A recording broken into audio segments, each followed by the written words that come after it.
Boa tarde a todos. Nossa aula de hoje será sobre a Revolução Americana, ou a independência das 13 colônias inglesas da América do Norte.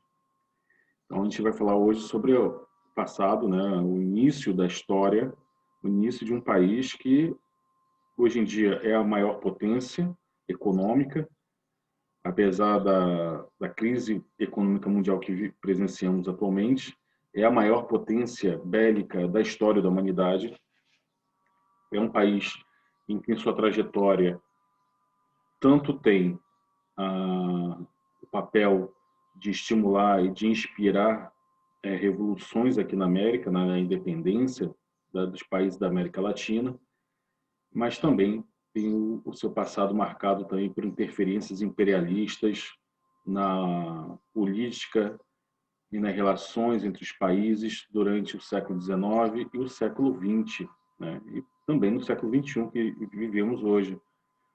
Então, para a gente entender o que são os Estados Unidos hoje em dia, a gente precisa saber como surge os Estados Unidos, qual é a sua origem, né? Então, boa tarde, Isaac. Isaac está entrando. Então, gente, vou fazer uma rápida recapitulação sobre o início da colonização, para a gente falar o que vai levar à independência, né? O que vai levar essas 13 colônias. E comparando um pouquinho com a colonização aqui da América Latina, da América do Sul. Não só os países hispânicos, mas também o Brasil, no caso, né? Colônia portuguesa na América. Então, a gente sabe que tanto os países da América Latina, hispânica... Boa tarde, Evaristo. Tudo bem com você, Isaac? Já começamos a aula, mas eu estou fazendo uma rápida introdução sobre o assunto, que é sobre independência das 13 colônias da América do Norte, que faz parte de um contexto maior do século XVIII, das grandes revoluções burguesas. A gente pode dizer que a Revolução Americana também é uma revolução burguesa. Então, para a gente resumir, né, como os Estados Unidos, a Inglaterra, ela chegou por último, né, ela foi um dos últimos países a se unificar e a iniciar as grandes navegações. Ela acabou ficando com aquilo que não interessava muito nem a Portugal nem a Espanha, que foram os precursores. A gente viu que durante toda a história do Brasil, o Brasil foi invadido por França, por Holanda, né, mas não pelos ingleses. Os ingleses acabam ficando, então, com um pedaço que a Espanha não queria na América do Norte. No contexto do século XVI, o que interessava aos países europeus em colonizar outras terras, boa tarde, Amanda, tudo bem? Era busca de metais preciosos, ouro, prata, pedras preciosas, mas também produzir gêneros tropicais, aquilo que não poderia ser plantado, cultivado na Europa.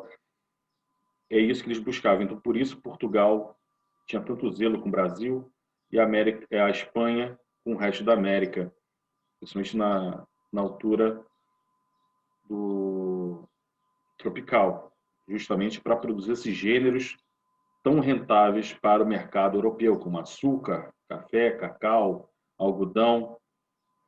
Então, a América do Norte tem um clima parecido com a da Europa, clima temperado, há frio e há muito frio também. E tem uma estreita faixa subtropical mais ao sul do continente da América do Norte. Então, a faixa que vai ser chamada de Nova Inglaterra vai ser a faixa litorânea do Atlântico, da América do Norte, que vai ser então colonizada pelos ingleses. Mas os ingleses não estavam muito interessados nessa região, justamente pelo clima. Não dá para você plantar gêneros tropicais ali. E não tinha como saber se tinha pedras preciosas, metais preciosos naquela região. Então, a Inglaterra deixa que companhias de comércio iniciem a colonização nessa região, a região da Nova Inglaterra. A primeira colônia, então, implantada inglesa na América será chamada de Virgínia, em homenagem à Rainha Virgem Elizabeth Tudor, que ela foi a grande impulsionadora da expansão ultramarítima britânica. Então, mais tarde, a gente aprendeu sobre a Revolução Industrial, que o êxodo rural provocado pelos cercamentos provocou um êxodo rural para as cidades. também impulsionou muitas famílias inglesas a irem para a América, tentar uma nova vida. Mas ali vai ser uma colonização diferente da que temos aqui na América do Sul. Tá? Aqui na América do Sul prevaleceu principalmente o latifúndio agroexportador, monocultor, utilizando mão de obra escrava africana. E quando a gente pensa no que eu acabei de falar, a gente vê logo à mente os engenhos produtores de açúcar, então o plantio da cana-de-açúcar em larga escala nos Estados Unidos, no que será os Estados Unidos posteriormente, na América do Norte, será outro tipo de economia, será uma economia para o consumo interno, será uma economia da pequena propriedade rural, produzindo vários produtos para consumo interno, para a autossuficiência da colônia. A colônia da América do Norte ela serviu também como colônia penal. Muitos condenados na Inglaterra eram então forçados a emigrar e trabalhar sob regime de servidão de contrato durante alguns anos. E muitos camponeses que migraram da Inglaterra para a América também foram nesse regime de servidão. Mas como não havia metais preciosos, como não havia o interesse da própria coroa britânica em produzir gêneros tropicais ali, meio que a Inglaterra deu muita autonomia, grande autonomia para esses colonos na América do Norte. Então, a gente chama isso de autonomia, tolerância salutar. Então, a Inglaterra foi muito tolerante, deu muita autonomia, muita liberdade. Tudo aquilo que era proibido aqui no Brasil e na América Hispânica era meio que permitido. Por exemplo, o monopólio comercial. Aqui o Brasil só poderia comercializar diretamente com Portugal. Os produtos manufaturados ingleses que chegavam aqui vinham através de Portugal. O Brasil só poderia vender seu açúcar para Portugal. E o mesmo vale para a América Hispânica inteira. Havia um controle muito restrito, muito estrito na colônia espanhola, principalmente. Tinham várias instituições, várias entidades para fiscalizar e controlar a produção, tanto de ouro, de metais preciosos em geral, de gêneros tropicais, do comércio espanhol. A Inglaterra, não. A Inglaterra deixa os colonos se virarem por conta própria, pouca intervenção. E isso vai proporcionar uma liberdade para os colonos ingleses na América, que eu vou chamar agora de americanos, tá? Mas eu estou falando dos colonos que saíram da América, da Inglaterra e migraram para a América do Norte. Vou chamar de americanos, colonos americanos. Eles poderiam comercializar com quem eles quisessem. Então, surge o chamado comércio triangular. Isso vai enriquecer muitos colonos na América. Como é que funcionava esse comércio triangular? Para quem quiser acompanhar, está na apostila 5, capítulo 23, a partir da página 63, tá? Começa, então, um comércio que funcionava assim, com o Caribe e com a África. Então, por exemplo, os colonos americanos compravam o melaço, né, que é aquele mel feito da cana-de-açúcar, pegava esse melaço, transformava em rum, que é a aguardente feita do melaço. Diferente da aguardente cachaça, a nossa cachaça é feita do açúcar também, né, da cana-de-açúcar, mas é um processo diferente. Ela não é feita a partir do melaço. Já o rum não. Por isso que o rum ele tem uma coloração mais dourada, ele é mais aromático e mais doce, adocicado. Esse rum, então, era vendido na África e trocado por mão de obra escrava africana. Então, esses escravizados eram transportados da África para o Caribe. Quando eu falo Caribe, são as ilhas da América Central, tá?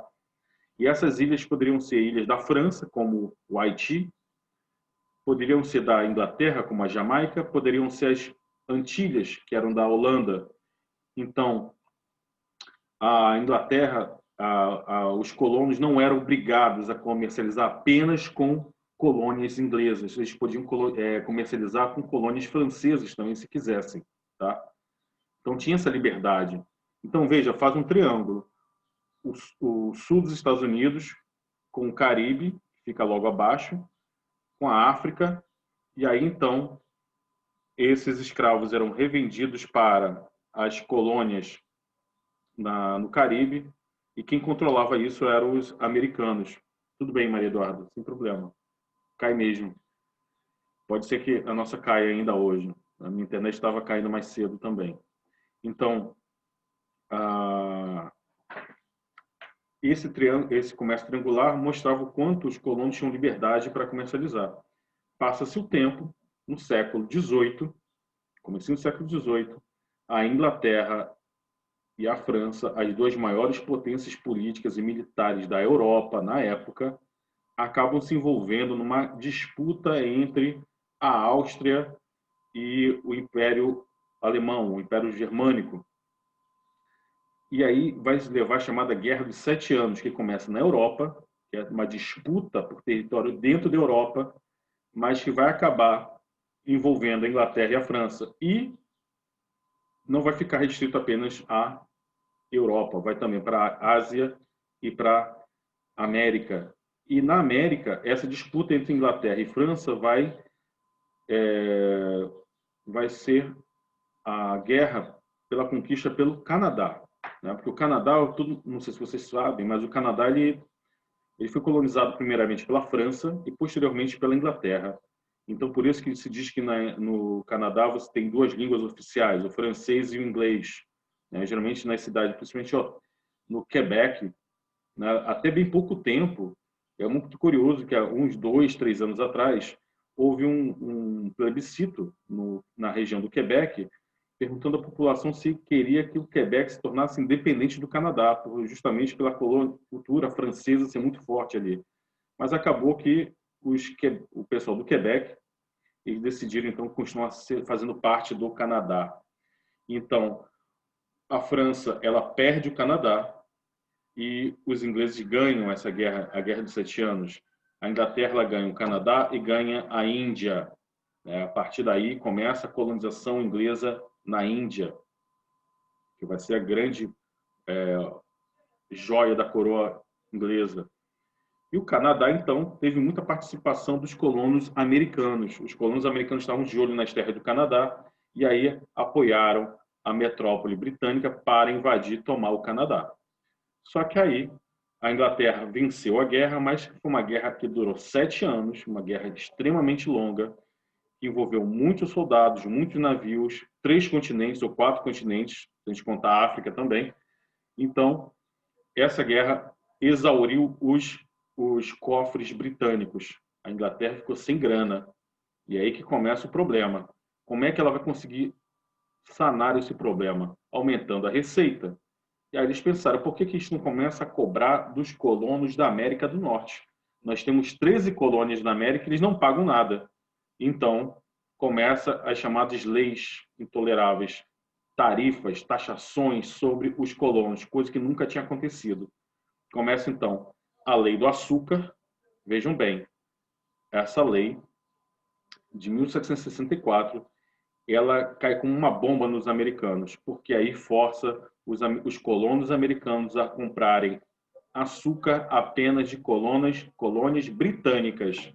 Isso é um grave problema, porque se colônias francesas ou holandesas vendessem o açúcar mais barato, agora eles não podiam mais usufruir dessa vantagem, eles tinham que comprar da Inglaterra, tinham que comprar do Haiti, das Bahamas, por exemplo, e aí com certeza seria muito mais caro. Então esse é o primeiro baque, né, na economia americana. Os americanos já ficam com raiva disso aí, que quebrou o comércio triangular. Em seguida, vem a chamada Lei do Selo. Todo e qualquer documento na América tinha que receber um selo, né, um carimbo da coroa britânica e pagava-se por isso. É mais ou menos como acontece aqui no Brasil, nós temos esses cartórios. E aí, cara, o dono de cartório ganha muito dinheiro, porque tudo que é documento você tem que ir lá para receber um carimbo e um selo, né? Uma figurinha holográfica coloridinha com um rabisco lá do escrituário. Meu irmão, você paga uma grana nisso daí.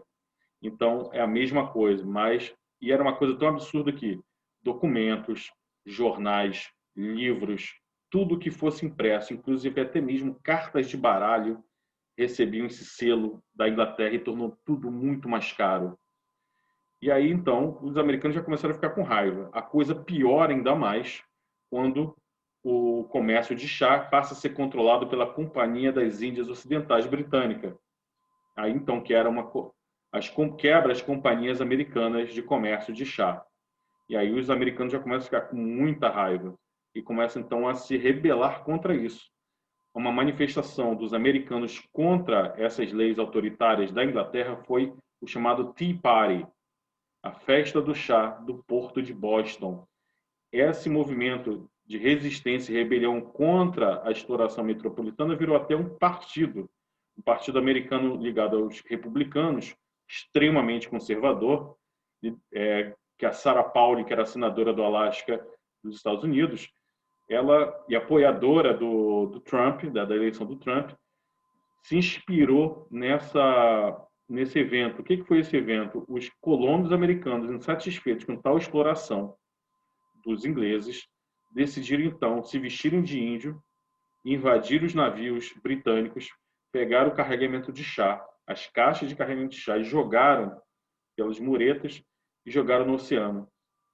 E ainda pegaram um carregado lá, deram uma surra no cara, fizeram o cara beber chá fervendo e jogaram piche e pena de ganso em cima do cara.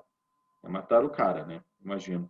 E aí, então, a Inglaterra responde com muita violência, manda tropas para evitar outras manifestações e chega até mesmo no massacre. Eles chegam a atirar contra a população para dispersar a rebelião.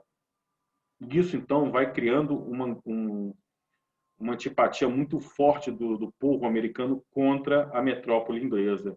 Também começam as chamadas leis insustentáveis. E aí a gota d'água, que é o controle dos portos por tropas britânicas, impede-se que os colonos americanos tenham terras além do Delaware, né, do rio Delaware, que separa os Estados Unidos do Canadá. Eles queriam tomar as terras do Canadá também. Tanto é que depois da independência, os americanos chegou até mesmo a tentar invadir o Canadá para tomar o Canadá, mas aí eles são rechaçados pelos britânicos e pelos canadenses.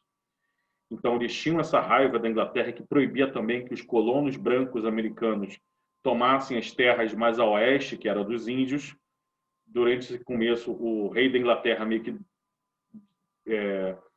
fica do lado dos índios, né? Ele não quer que os brancos avancem. É claro que isso é um interesse econômico, né? Não é porque ele era partidário dos índios, simplesmente.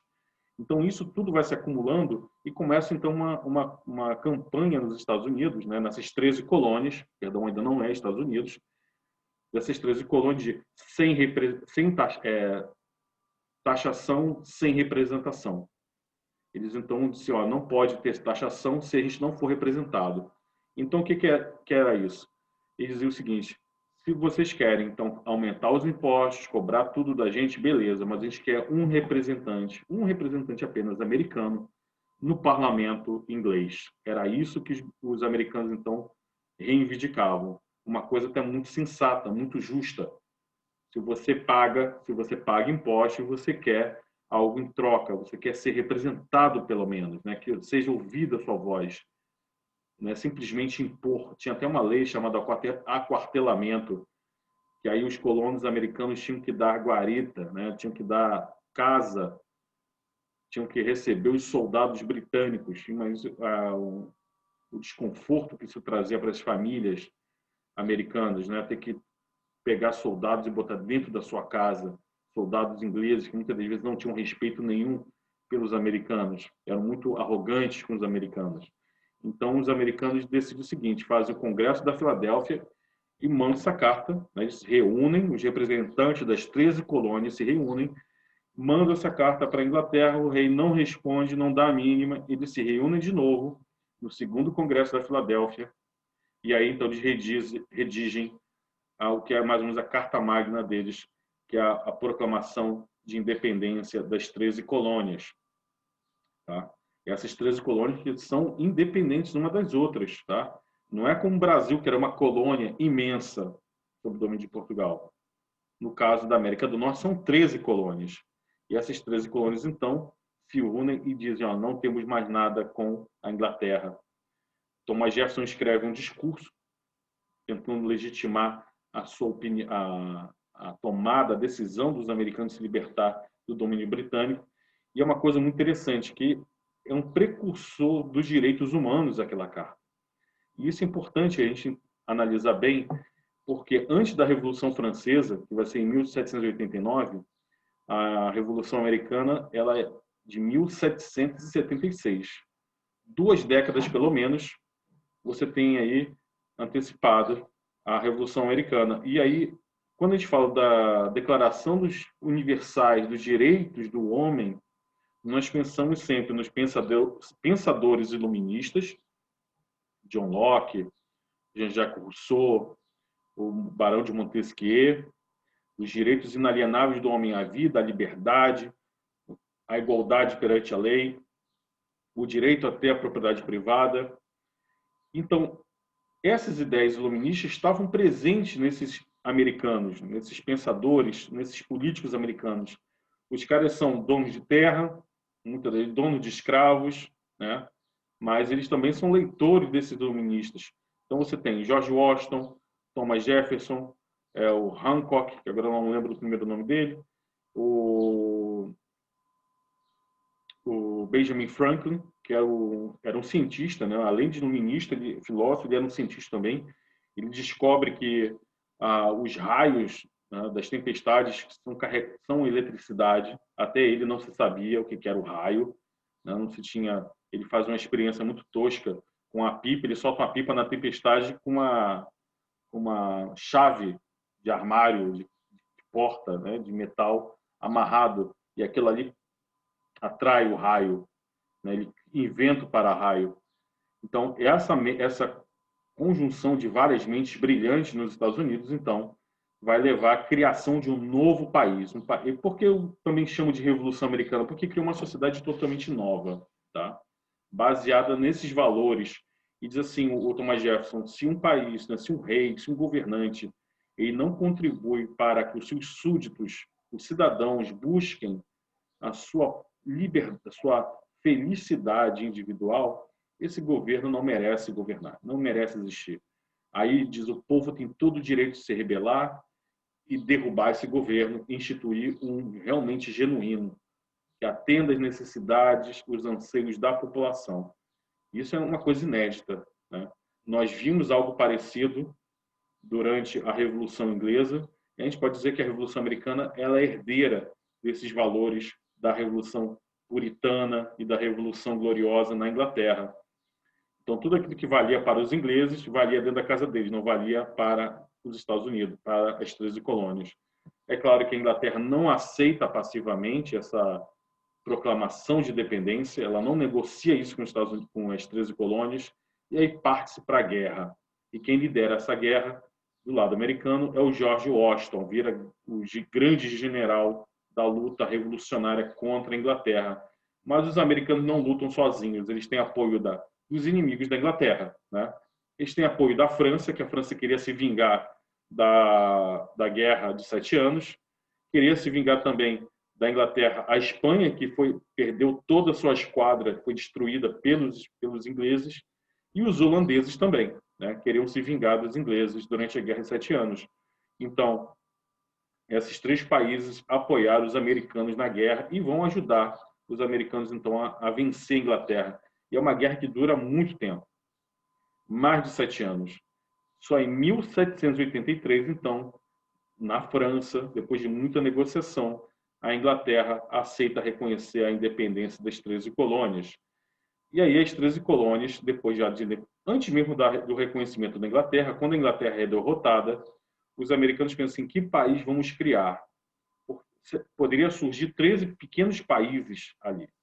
Pequenos 13 países poderiam surgir ali, porque cada colônia era independente.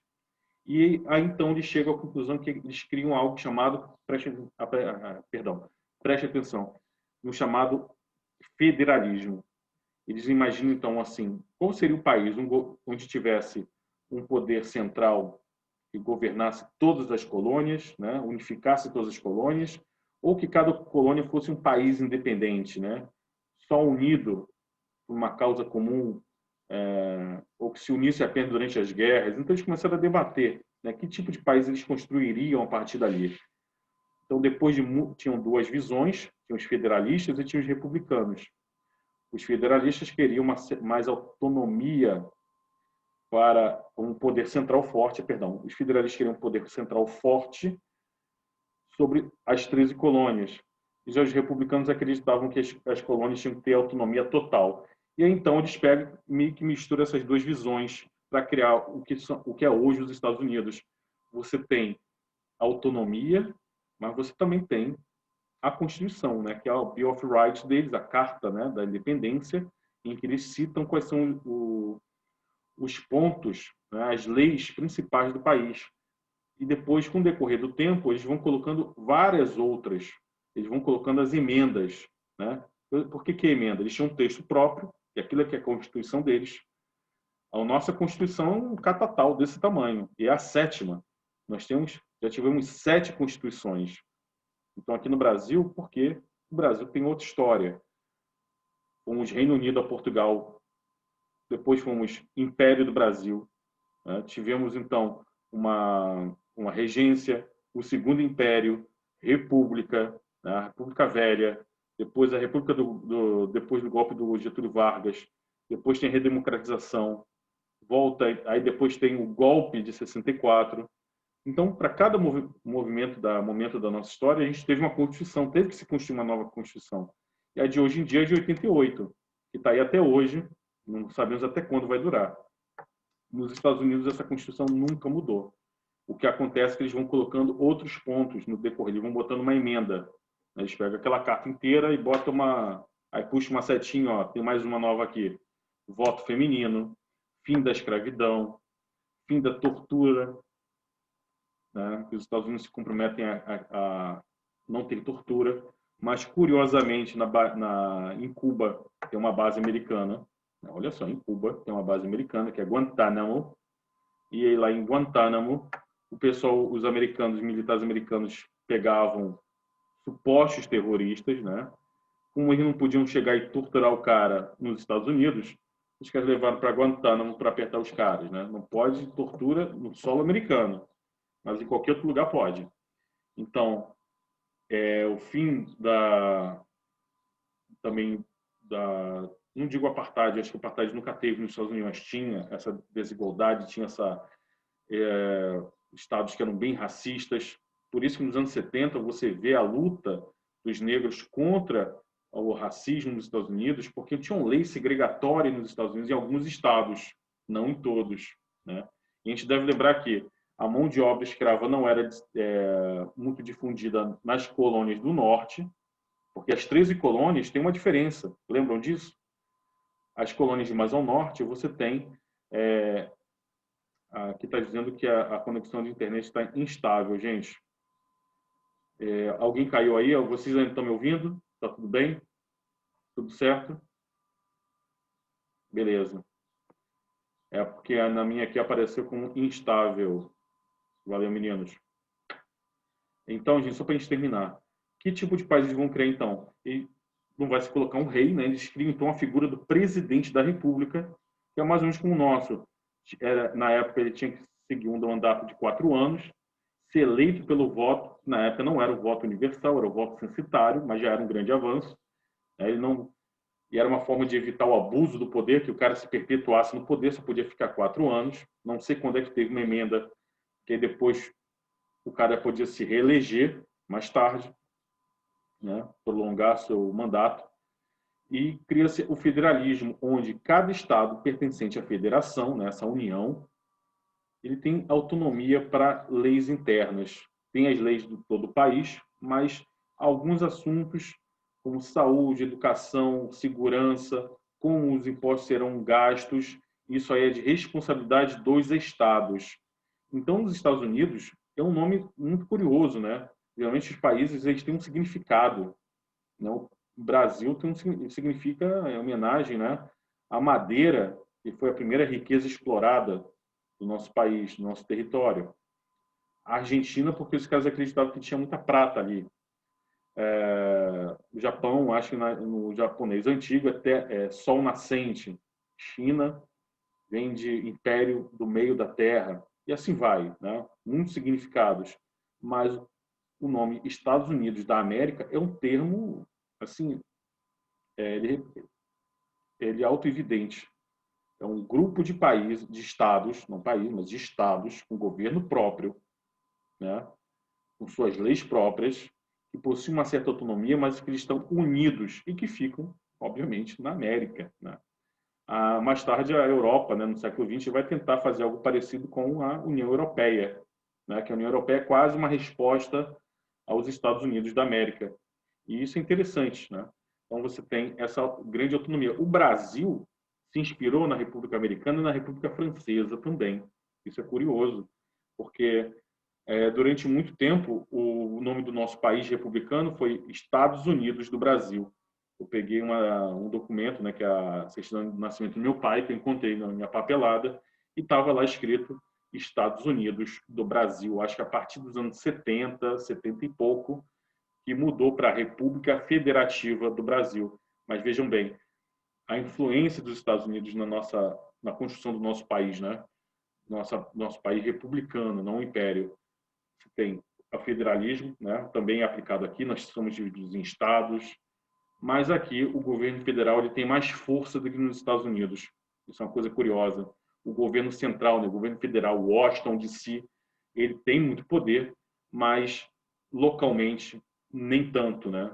Os estados têm mais poder.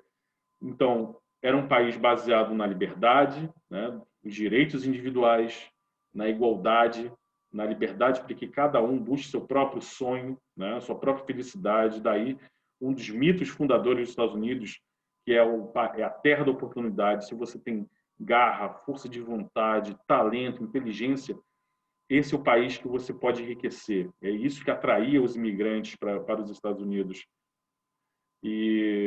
Mas é também um país de contradições, porque a gente está falando aqui de tudo isso que é muito bonito, da liberdade, da igualdade, da justiça, da busca da felicidade individual, mas a gente está falando de homens brancos, ricos, proprietários de terra, né?